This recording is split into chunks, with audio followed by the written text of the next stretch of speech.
welcome back again to my channel. This is Rowena Acosta Vlog.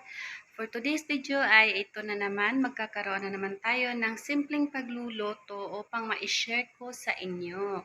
At sana may matutunan kayo sa aming munting share at sana ay mag-enjoy kayo. Ayan.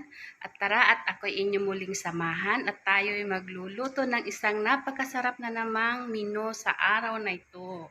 Ayan guys. And have a good day everyone. Sa mga doon sa hindi pa nagsusubscribe sa aking channel, please don't forget to subscribe and share and hit the notification bell para updated kayo sa mga susunod kong video. Thank you and have a good day. See you again on my next vlog and mega love shoutout sa inyong lahat dyan and thank you so much.